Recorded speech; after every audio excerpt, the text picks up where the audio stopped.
Hai semuanya, kembali lagi bersama saya Isran Muhammad Pakaya.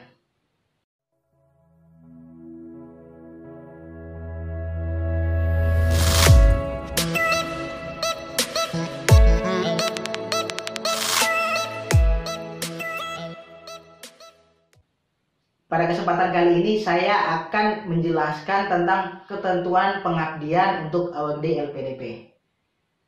Buat teman-teman yang ingin mendaftar beasiswa LPDP, tentu teman-teman ketika nanti lulus harus mengabdi kepada Indonesia. Bagaimana ketentuannya?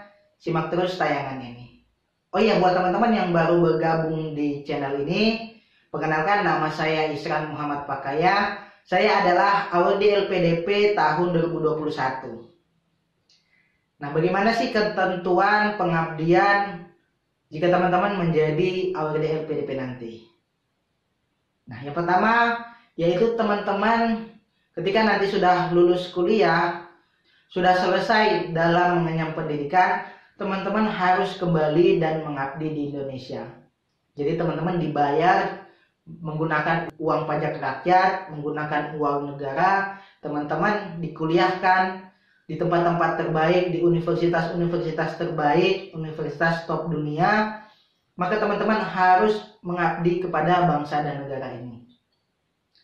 Karena bangsa dan negara ini membutuhkan teman-teman untuk menjadi agen-agen perubahan, agen of change, kemudian teman-teman menjadi leader di masyarakat nantinya.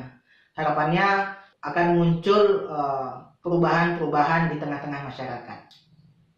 Nah, kemudian dalam pengabdian ini teman-teman mengabdi sesuai dengan ketetapan LPDP, yaitu kalau di LPDP ada rumusnya 2N+1. Artinya teman-teman harus mengabdi jika teman-teman berkuliah misalnya magister selama 2 tahun. Maka teman-teman harus mengabdi selama 5 tahun di Indonesia. Karena 2N+1 artinya 2 kali 2, 4, kemudian ditambah 1, maka 5 tahun. Bagaimana artinya? Jadi selama 5 tahun itu teman-teman tidak boleh keluar dari Indonesia. Teman-teman harus bekerja, harus mengabdi, harus mengabdikan diri teman-teman di negara ini.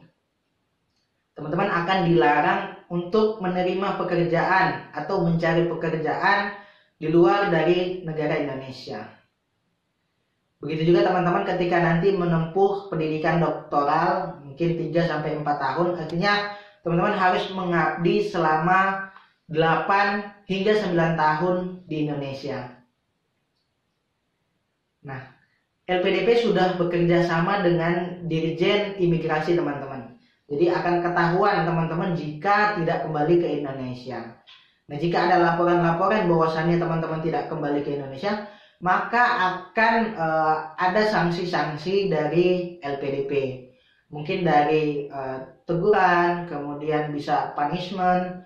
Nah, hal-hal seperti itu yang harus teman-teman hindari, harus teman-teman pikirkan sejak dini.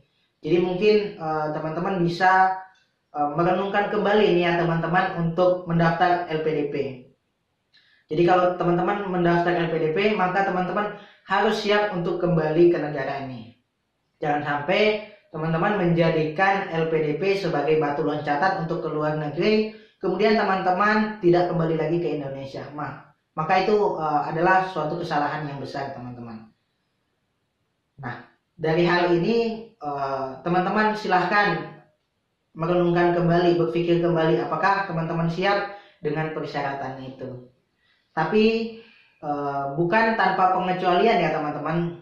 Jadi kalau teman-teman bekerja atau diterima bekerja di lembaga-lembaga internasional seperti PBB, Bank Dunia, Bank Asia, atau di ASEAN, maka teman-teman kan dianggap mewakili negara. Maka itu akan diberikan kelonggaran oleh LPDP untuk bekerja di luar negara karena teman-teman dianggap merepresentasi kehadiran negara di tempat tersebut.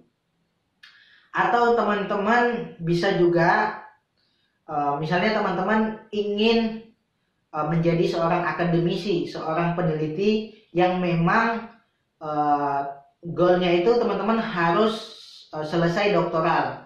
Tentu jika teman-teman menunggu 5 tahun lagi untuk mendaftar doktoral, biasanya kan lama ya, apalagi teman-teman jika sudah diterima beasiswa.